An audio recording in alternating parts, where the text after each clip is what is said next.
Like, people make mistakes, right? But like, our best customers have actually come from the times when we've messed up the worst because of how we fix it, right? And if you mess something up and you go above and beyond to fix it, those bad customers can literally become like your best case studies and your best customers because of how you dealt with like messing up, right? When you make a mistake, the actual cost of that mistake is not fixing it, because if you fix it, the same person that's upset, they're gonna talk about how well you did fixing that mistake.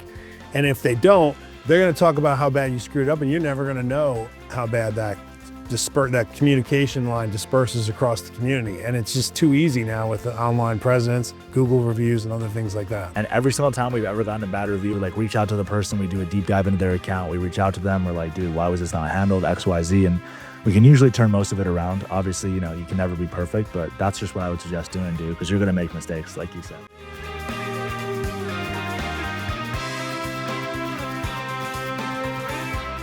Welcome everybody to the next episode of the Mobilization Mindset. My name is Scott Peper, CEO and founder of Mobilization Funding. And today we're going to be taking a different approach to marketing.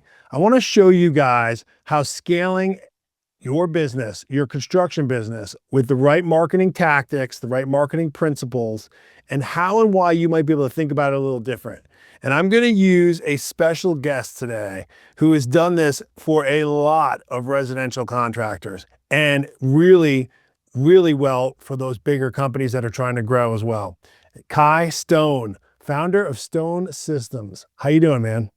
Yeah, man. Thank you. Thank you for having me again for a second time. I appreciate it. That's right. Well, we're not going to tell everybody why you're on the second time, but Kai and I have had this conversation before. And let's just say, when you run a podcast, sometimes you forget to hit record. And so we're good. But you know what also is true, Kai, is player B is pretty nasty. So 100%. let's see how player B goes here for everybody. So dude, tell us a little bit about yourself, man. What you're, obviously you got a great background there at your house, where you're at, what you're doing. Tell us a little bit about Stone Systems, and then I'm going to dive into some questions here for you. 100%, man. Yeah. So we work with contractors, obviously. So anything home service, landscaper, electrician, plumber, XYZ. Basically, we help them with AI and automation. We build out websites and basic marketing systems for them. And then, yeah, man, we basically just help them run their business. I think a lot of contractors, what we realized is they were getting not scammed, but they were being taken advantage of by companies charging $1,500 to $3,000 a month to run their paid ads for them. The problem is like that can work sometimes. The problem is no matter who you are, residential, commercial, what type of contractor, they all need basic AI and automation and systems. So website, instant lead follow-up, a good Google page, like systems to follow up with customers. And a lot of contractors, especially small businesses, we realized didn't have any of that stuff. So their paid ads weren't really working as well as they could, because it's kind of like going 3, 2, 1 instead of 1, 2, 3. So we realized if we could help contractors go 1, 2, 3, as opposed to what they were doing, which was 3, 2, 1, we can make a lot of money, and then they would do a lot better as well. Just because they and again, these foundational systems are complicated because there's a lot of setup involved. But once we set them up, I mean, it's basically like copy paste to every single business, which is why we're able to, service over 1,000 active customers right now, because we're not doing individual things for everyone. It's the same thing, just set up for them, if that makes sense. Yeah, and the optimization of the system and the process is what the key is, right? It's not the optimization of this. Everything has to be their own customized marketing process. It's like plug and play into a system that we know works, and then execute. 100%. And just a perfect example is, let's say I work with a landscaper over here in Austin, Texas, and then I work with a landscaper from where I'm from Hawaii, right? Let's say I build them the exact same website. Why does it matter? The website works, it converts leads, it shows off their work. It could be the exact same thing. They're not in competition with each other. People from Texas are never going to find the same guy in Hawaii. So it doesn't matter. As long as the system works, it works, right? Which is, obviously we do customizations, but we wouldn't be able to onboard 300 or 200 clients a month if we customized every single website. The point is, as long as the system works, that's what contractors are looking for, something that works for them. So let's focus on the system for a second. So most of our clients or folks that are watching this, some are residential, some are very large scale residential. They might be working for a large home builder, or they may be doing custom homes too. But the majority are commercial construction contractors working either for the Department of Transportation, or they're working for another government entity, or they're working for large general contractors, private work, business work. And you know what? A lot of them are looking for industrial type service too. So they may want to do the concrete work, the cement, the electrical, the plumbing, the AC, but they might be wanting to do it for the 250 store grocery chain or Home Depot or Walmart, right? So explain the principles behind like why a website will convert, why an ad will convert. What is the person that you're seeking? In this case, for a lot of your customers, it's a residential homeowner. But if you think about it just from a human perspective, what is it a human that's looking to hire someone? What is it that they're looking to do and what makes them want to engage with one ad or one person versus another in that story? 100%. So before I even answer that question, firstly, like, any huge company, any successful residential or commercial company, they like we can't help that like the big dogs because you want to know why the big guys already have all this stuff set up, right? They already have all the systems that we have in place set up because they work and they're important. That's why they are where they are, right? So case in point right there is like if a contractor is looking at like bigger guys who are already successful in the industry, they're all using very similar systems to what we set up, right? So that's number one. Number two, I would say as far as conversion, it's about Google reviews, and just like social proof in general, right? If I'm gonna get my roof replaced, I wanna make sure I'm seeing like a bunch of really positive experiences with the company. Even better are video testimonials. If we can get our clients to get our customers to do video testimonials, that's huge as well. Um, Trust, honestly, online trust is at an all-time low, so the more reviews we can get and the more social proof we can get, the better. And also, like, a good website. Like, people like, when they go to a website, they wanna feel like it's sleek, it works well, the buttons work. When they submit a quote form or a lead capture form, like, do you know how professional it is to, like, submit something on a roofing website and just instantly get a text message saying, "Hey, Kai, we just got your quote with, Stone Roofing. We'll be right with you, just wanna let you know that we received it." That's insane, right? And not to bash contractors or home service guys, Mhm. obviously I'm joking kind of, but they'll probably all agree. Contractors in general are notorious for taking a long time to get back to people, not being the best with communication, and missing a lot of phone calls. And that's just the way the industry is, right? I don't think they would disagree with it. So to stand out from the competition that way, and also contractors, most of them forget to ask for reviews. A lot of them do really, really good work, but they just forget to ask for the review, or they might just ask one time and they don't have an automated reminder to be sent out. Because when you don't automate things, things slip through the cracks. So I would say social proof number one, and then having a good website with a lot of Google reviews and having all of your social proof present on the website and the Google page. Dude, that's like 80% of the battle. But most guys just don't have that stuff set up at all, you know? So if you're a commercial contractor and you're listening to this right now, what I want you guys to take away from this is just like any other human to human experience, if you take the actual stigmas of the industry that you're in and you just negate them by doing the opposite of what that is, you are going to stand out at such a high level from every other competitor you have. That's just like the simple barrier to entry. So if you're a commercial contractor and you're bidding to general contractors at a larger scale, right, than a regular residential home looking for John and Mary Smith to be able to do their roof, well, then who is it at the general contractor's office that is sorting these bids? Who is it that's looking for quotes from you? And deliver to them an experience just like Kai's talking about here for the residential person at home that's trying to find the right roofer. And if you can deliver them consistent speed, expertise, information, communication that they can count on, they can trust, and it's in an expeditious manner, it makes their job easier.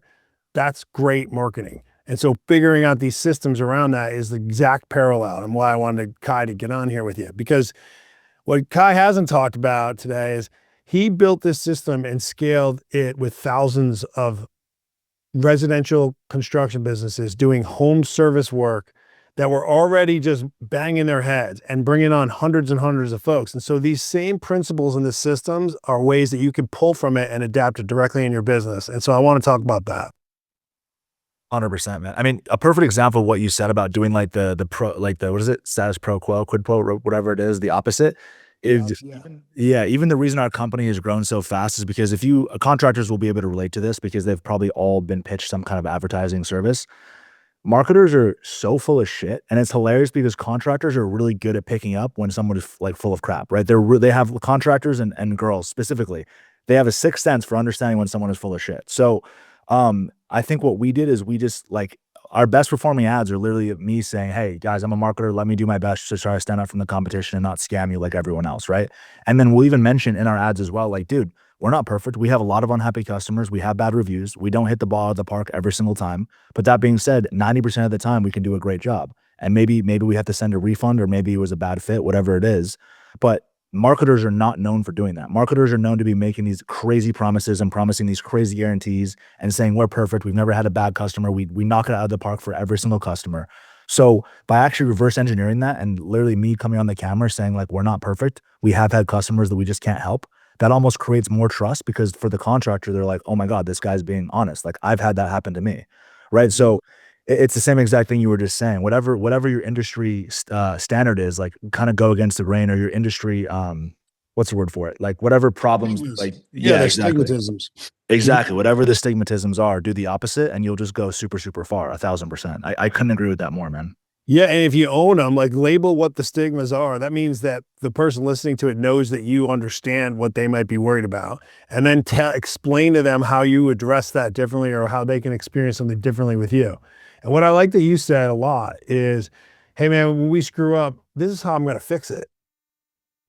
Standing on what your Exactly. value is, you know, and so that's solid, really solid. 100%. And dude, it's true, man. Like again, we talked about this in our last podcast, but we scaled so quickly that our customer service was overloaded, and we had to give a lot of refunds and really like fix a lot of situations. And that's just like part of it. Like I'm not going to sit here and pretend like we're perfect. Just like contractors who do roofs or do driveways or do kitchen remodels, every one of them will tell you like, shit, dude, I hit someone's pipe one time and burst and their whole kitchen got messed up, XYZ. Like people make mistakes, right? But like our best customers have actually come from the times when we've messed up the worst because of how we fix it, right? And if you mess something up and you go above and beyond to fix it, those bad customers can literally become like your best case studies and your best customers because of how you dealt with like messing up, right? So that's just something to think about.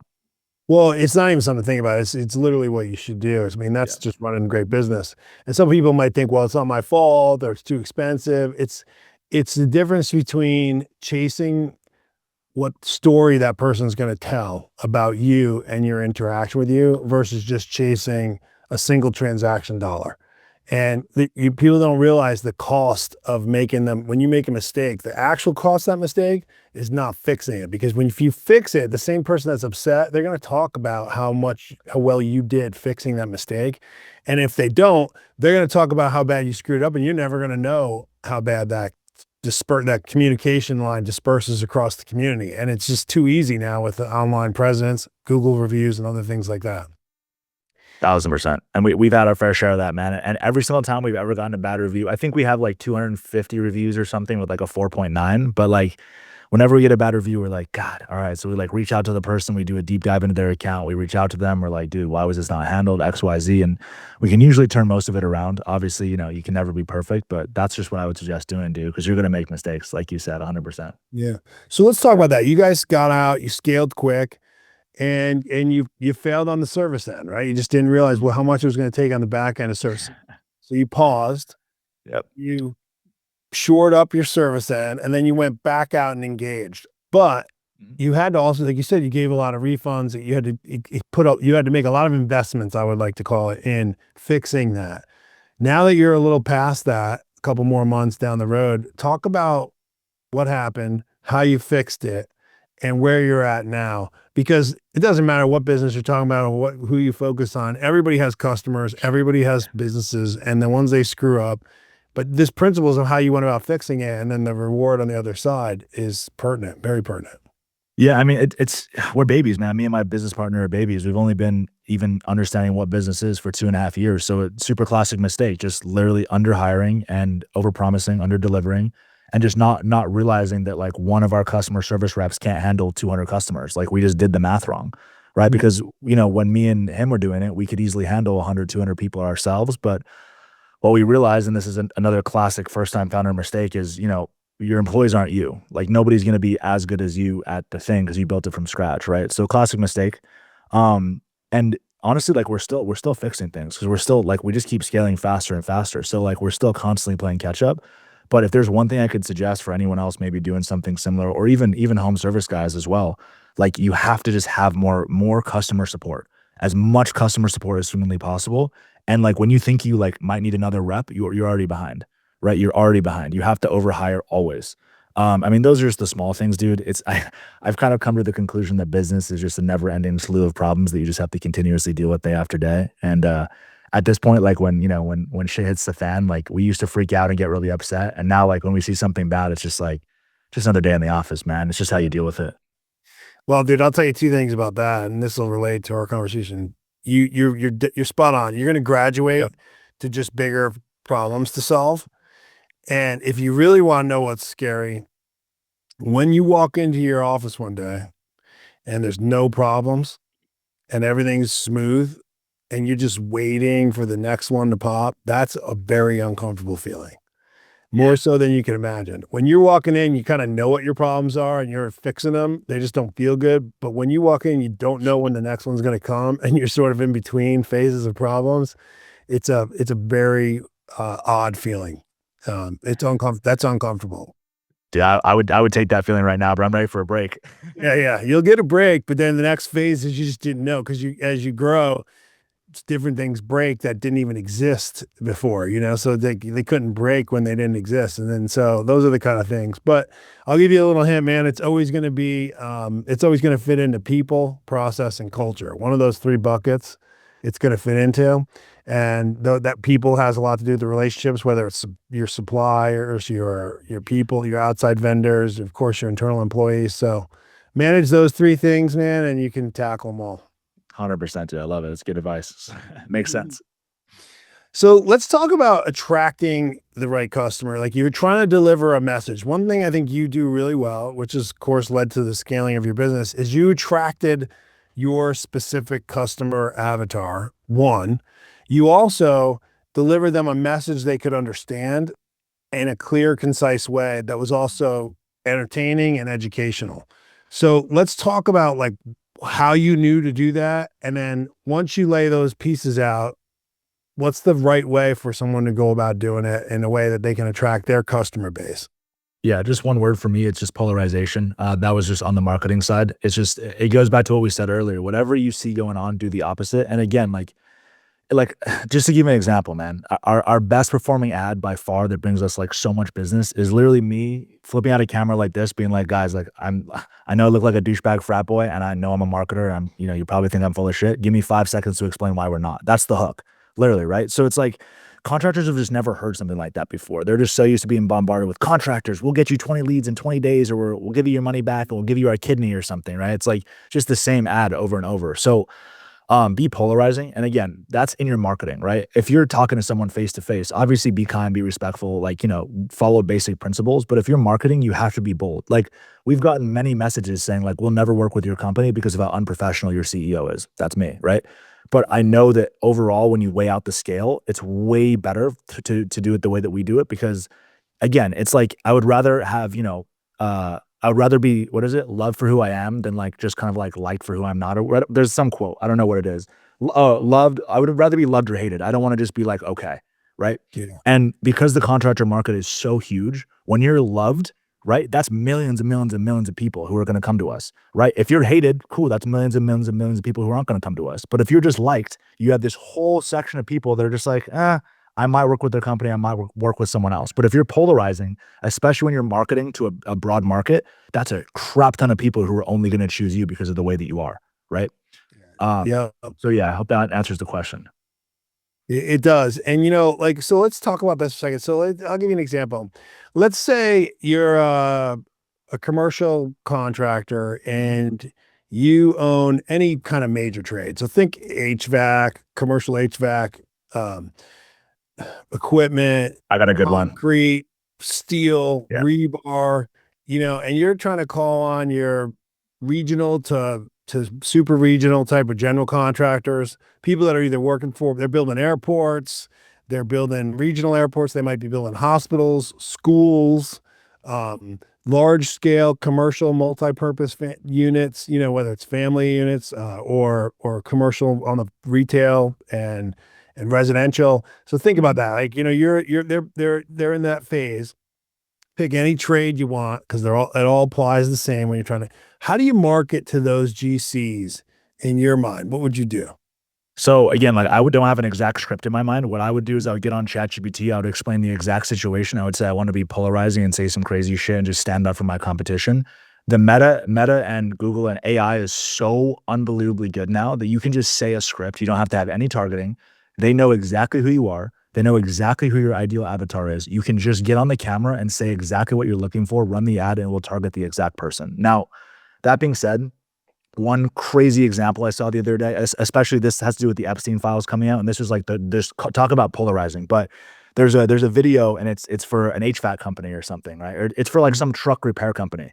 And there's a dude with a camera chasing another dude out of a house and saying she was 15, she's 15, whatever. They get out to the truck and then only at the truck do they say, like, you haven't maintenance this in 15 years, right? They're talking about the truck. But of course, your first thing is thinking it's some weird pedophile, right? That ad got me. I was like, oh my God. And all of a sudden it turns into, this is an ad, XYZ. That's an example of something that's crazy polarizing. Like making a joke of like Jeffrey Epstein and pedophiles is crazy. That being said, that's an example of what I'm talking about. So you can get on ChatGPT and say like, yo, I want something this polarizing and this crazy, or I want to stand out, whatever. Number one, ChatGPT will give you insane scripts.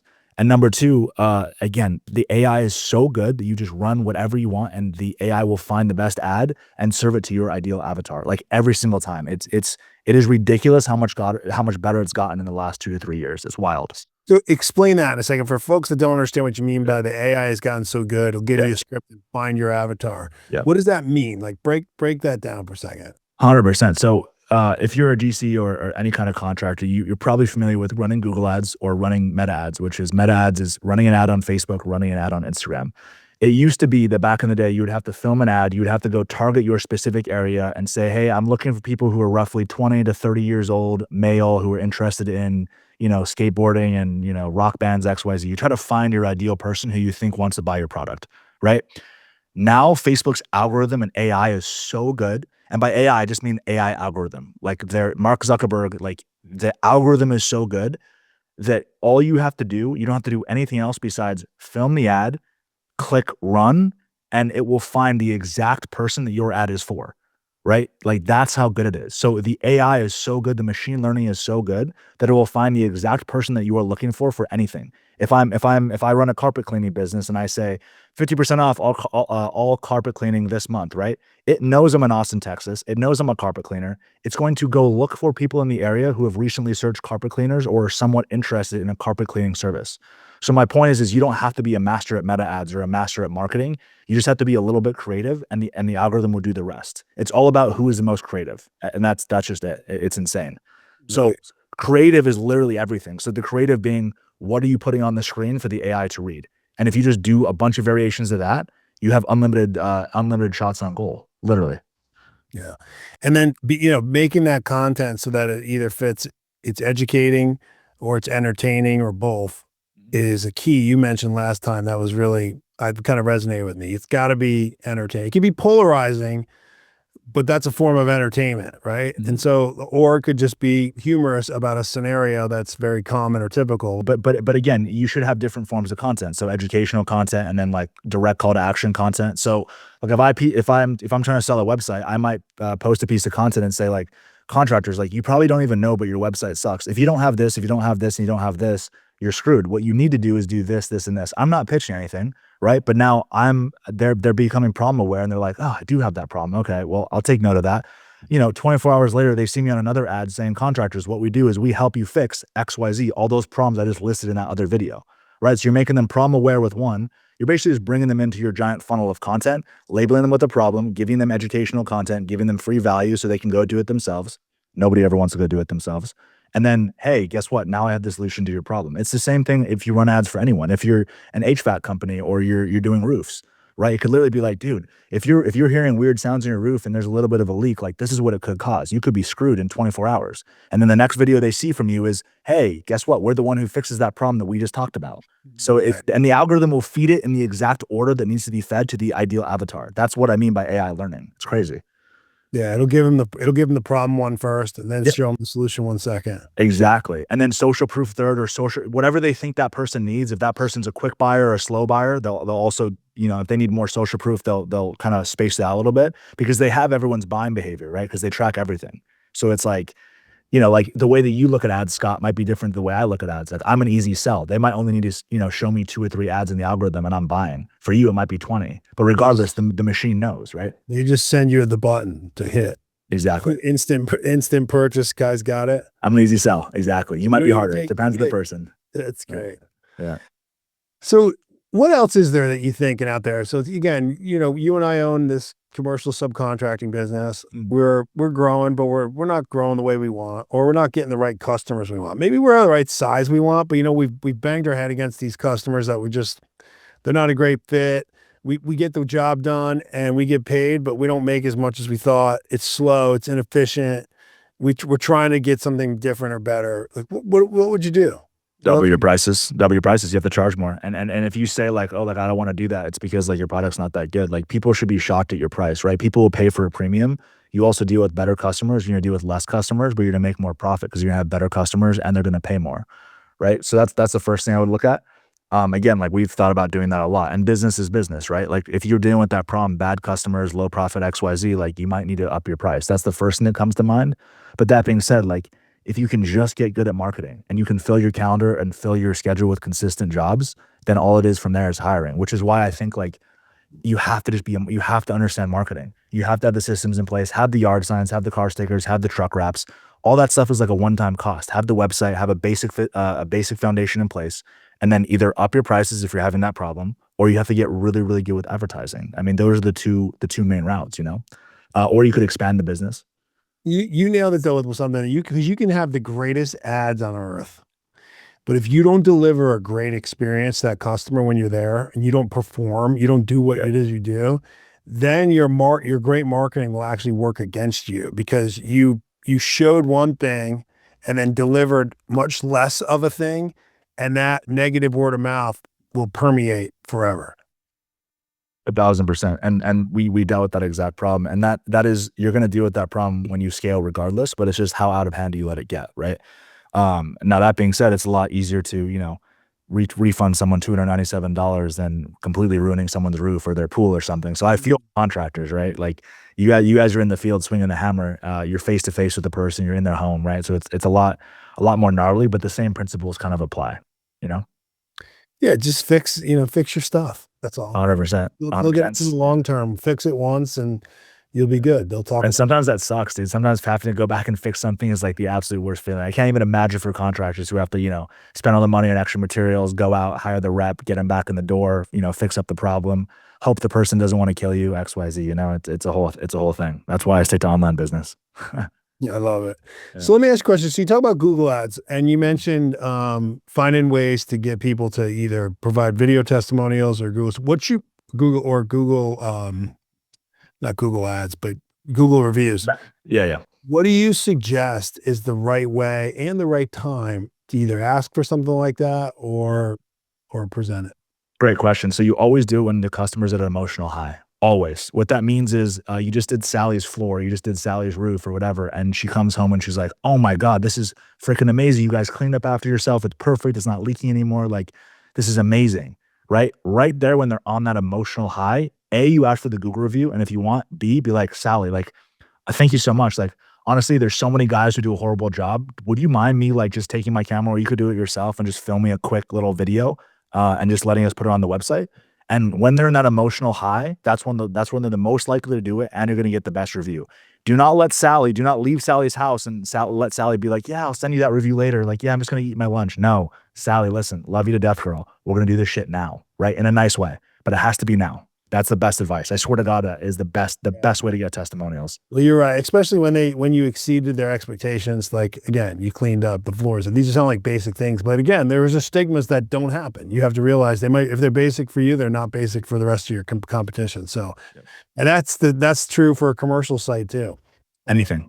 Yeah, leaving it better than you've found it is a basic principle that a lot of people don't adapt. And so if you just buy into that alone, you can make a huge difference and be known for something that's important. That and one tip, and this is so big, is and I see contractors specifically miss this all the time. The thing is that let's say they're repairing my floor, right? And I think in my eyes, I don't know anything about flooring. So I'm just like, dude, can you just repair the floor? Like that's what I want. If you come and you say to me, Kai, so like we repaired the floor, there was all these extra issues. There was this that was wrong, there was this that was wrong. And it can be real, right? Like you like explain how complicated this was. Explain how much extra you had to do. Because in my eyes, I'm just like, dude, a floor is a floor. A circuit is a circuit. Just fix it, right? But explain all the extra shit that you did to make sure that they got the result they're looking for. And that makes them way more appreciative. right? If you sit here and a contractor just goes, "Yeah, fix your floor, dude," I'm like, "Cool, that's what I wanted." But if it says, "Yeah, dude, I fixed your floor. I also did this so it doesn't happen again. I also cleaned up. Also, there was a problem in here. There was mold. I cleaned that out.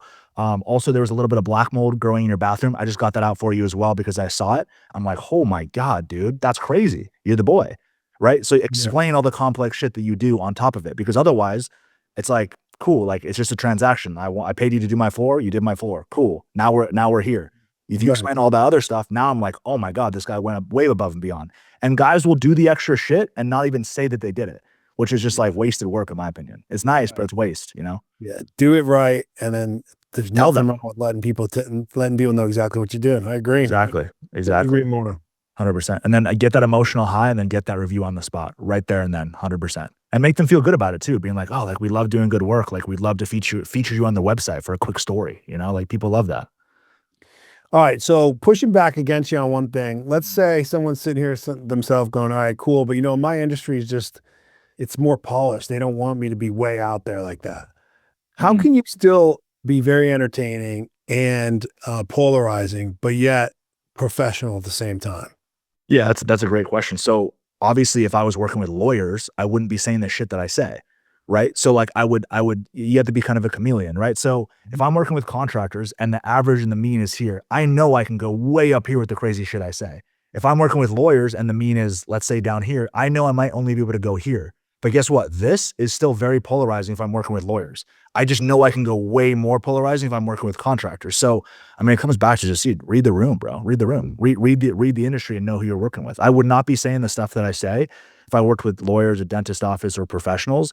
But you bet I'd still be saying some crazy shit, but it wouldn't be as crazy as I say now, right? It would kind of be tapered down a little bit.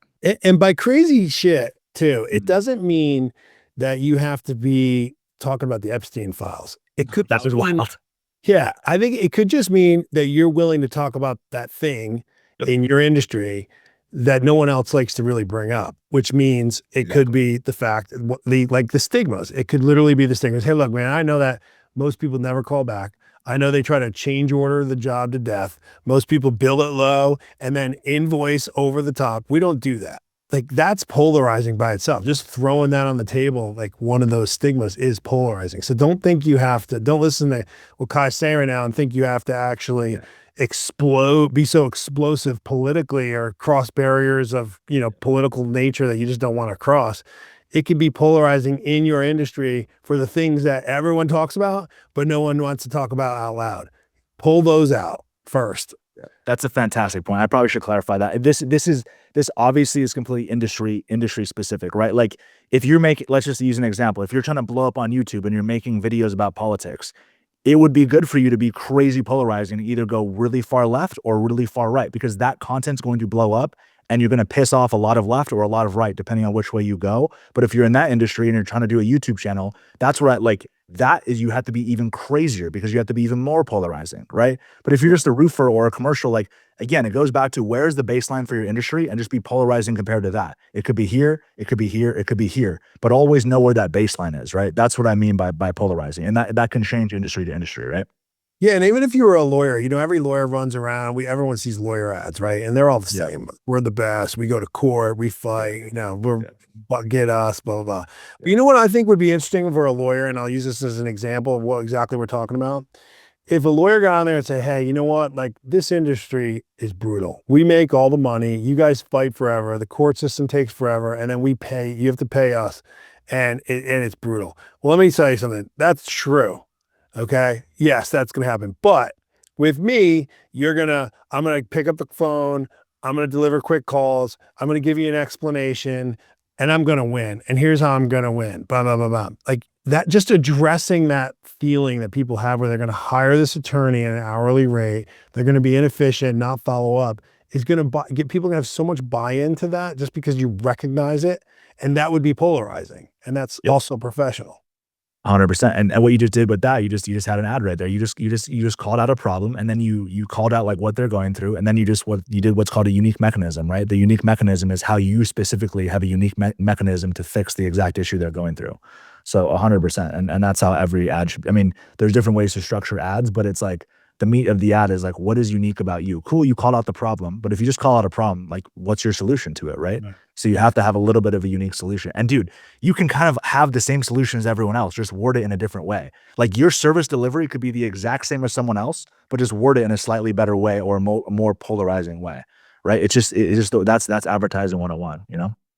Yeah, or, if you're a plumber, everyone's waiting for the plumber crack, right? So you just Yeah. like make an ad like you're not going to be the plumber crack. Like you won't Yeah. see a crack, and Yeah. like there might be a crack in your toilet, but there won't be another crack. Everyone will get it, and it's Yeah. funny and it's knowledgeable. And then you actually have to show up with someone that looks professional with a uniform on and tucked in, and you've now closed the loop on that, and you're going to be talked about nonstop.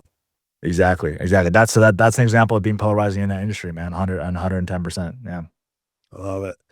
So Kai, what else should I be talking to you about, or do you want other folks to know about you, your business, marketing in general principles, themes, things, something that we missed?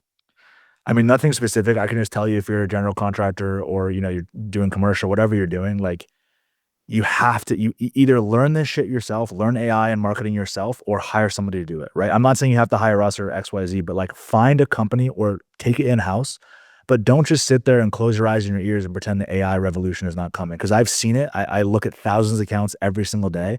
The contractors specifically that do the best in general are young guys aged 20 to 35. And that's because they know enough about AI to know they need it and to implement in their business. The guys that I see their businesses fail every single day, 50, 45, 50, 60 and older, because they close their ears, they close their eyes and pretend that they can keep running their business without proper marketing and proper systems in place. That's the best advice I can give, man. Like don't just shut off the world like a lot of older contractor gentlemen, because I see it every single day and almost always they fail. All right, so let's talk about that for a second. So now someone hears that and they're like, "Yeah, that's me. I don't want to. I do want to learn, but I don't even know what AI means, man. Artificial intelligence. I'm nervous." So he said ChatGPT and put an ad in a transcript. How does someone go about learning ChatGPT if they have it? What do you recommend? I'm just staring at ChatGPT on my computer right now. Open ChatGPT and say, "Hey, I don't understand what you are, or what you do, or how you can be helpful in my business. Here's what I do. I need you to explain to me, like I'm a 5-year-old, step by step, exactly what you do and how I can use you in my business because I'm a 60-year-old guy who grew up in the 70s or 60s, whatever, 50s, whatever it is, and I don't know shit about you. So please explain to me, how are you helpful? What can you do for my business? Step by step, talk to me like I'm 5 years old." And just put in that exact prompt and see what it does. You'll be Oh, surprised. dude, it's so true. Yeah. That's exactly what it does. And then ask it to interview you at the same time, and then from the interview questions and your answers to it, it'll Yep. refine it more and more and more. It's really for something as complex and intricate to use, it's amazing how easy it is to help. Yeah, my mom can barely turn on a computer, and she uses ChatGPT every day, but it took her 2 years to actually get to the point where it took her 10 minutes to learn, it took her 2 years to actually, get past the barrier of opening her phone and learning because I forced her to do it, right? But it took her 2 years to get there. So, don't let it take you 10 and then just get left behind, man. Yeah, that's awesome. Yep. So, dude, last question for you. This is called the mobilization mindset. So, tell me about your mindset as you approach growth. Your business is growing. The problems we talked about earlier.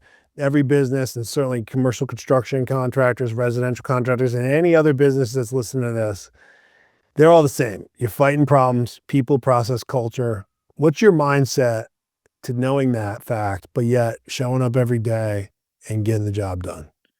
Yeah, so this is gonna be dependent on where you're at. So the first 2 years of business or until you're financially stable, it's just war. It's high stress, it's anxiety, it's not fun. I mean, it is fun because 'cause you're building something, but you can't relax, right? So the first 2 years or 3 years, even depending on where you're at, if you are financially good, like if you've made enough money with your business to even like where you know what you're doing, you know you're not gonna go bankrupt next year, the only way to really show up is like you have to start having fun with it. And like what I mean by that is like when a crazy problem comes across now, because we have good recurring revenue and we have a solid team, and we have a solid business, we know we're not going to like die tomorrow, right? So unless it's like an imminent problem, like which very few problems are, most problems are what is it? Fear is a mile wide and an inch deep, right? So most problems really are not as bad as you think. So if you can learn to not, I don't want to say enjoy the problems, but I think what kills a lot of people is they're just constantly in this state of high stress, high cortisol, because they always think their business is going to end, right? Now, if one of your sales guys quits, yeah, it's going to be a shit show. Your business is not going to go under. So understand it's a problem and relax and just deal with the problem, as opposed to every single problem having like this, insane reaction and feeling like your whole thing is going to go under. And that's what's really allowed me and Mike to continue at such a high level, because when we have an issue, we just get on Zoom like this and we just laugh. And we go, dude, this is a nightmare, bro. Like, what do we do? And again, the only times we've ever really been stressed, there are only a handful of problems that are business ending problems, right? And if it's one of those business ending problems, I give you full permission to be stressed and go solve the problem. But 95% of the time, you should not be nearly as stressed as you are. And stress creates burnout. So the less you can get stressed, the more you can continue at a high level. Yeah, that's great advice, man. And you're spot on with that too. Worrying about all the stuff that happened, trying to figure out how you're going to fix something that already happened, it's not worth it, man. Figure out what's in front of you and what you can do. Don't fixate on all the what ifs. If you did that different, it's already gone. Just hammer it. I love that. 1,000%, 100%. So I'm going to put all your stuff in the show notes here. People can find it. But if they're here listening to you right now, what's the easiest way to get in touch with you, and where do you like to live on social? Just go on YouTube and type in Kai Stone, or Kai Stone YouTube. It'll pop up and you can watch me yap about software and construction companies. I love it. I love it. Cool. Kai, man, I appreciate you. Thanks for giving the advice. Thanks for jumping back on again a second time. I think this one was solid again and good. We captured it right. 100%, dude. Appreciate you, Scott. Have a good one. Thank you. You too.